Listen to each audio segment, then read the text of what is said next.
Uplift elephant umbrella ife nleguna bụ 99 mpagi na mmaga agba gị ya gee ntị afụrụ m ife Blessing CEO na-ekwu na interview na-agwa these young girls that na men are ladders that they should not work, they should relax and focus on men. No, nwoke should be their plan A, then another thing hang with a man, they should be their plan B. If I look up 99, the 20, create the video. What would a man be doing with his life if not making a woman happy, giving her money? That's what they are created for. No, you say giving her money. Can't a woman herself earn her own money? Men are like ladders, so we use them to climb. Yes, that's what it is. You use them to climb. We use them to climb. Yeah, I used to tell women that a man's money is your plan A, your money is your plan B.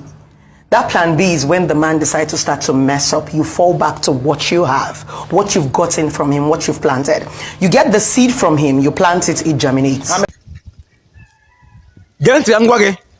Eburu nwanyị ana say that na men na ladders.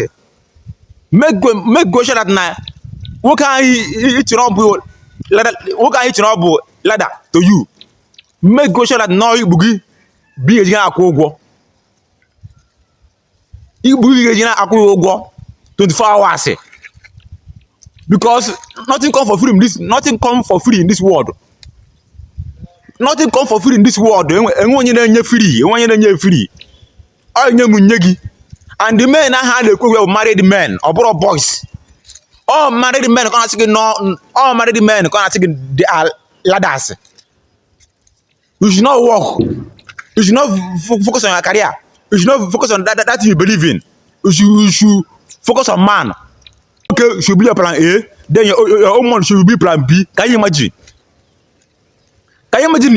Your mother put on national TV no. But then national TV now what these young girls now motivate the father. Yeah, I say this young girls. I want to see sense of reasoning. I want to calm down, but they to so many things. You want to go?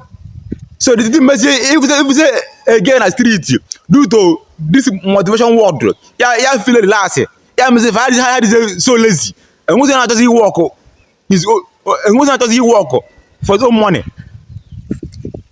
Uplift elephant umbrella if feel go up 99 mpaka na maga amangwa gị ya nke ọ bụrụ na-eme na this life mara na nwoke ọ bụla ịfụrụ na-enye nwaanyị ego yo igbu bi eji akwụ ya ụgwọ yo body ga-eji akwụ ya ụgwọ 24 hours maka na gị na-eso bịa n'ụwa anụ a so he does not owe you anything so ibile from 20 years gbawa ashawo before the route 30-40, get it tired of a show.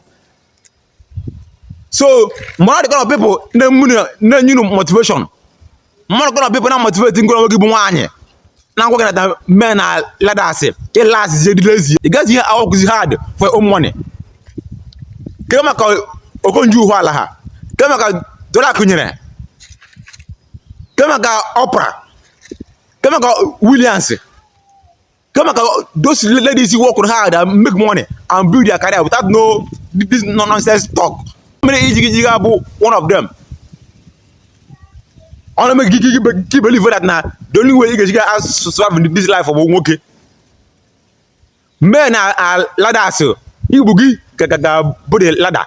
Your Igbo body ladder. Be careful. Share this video. Share this video. Dalono.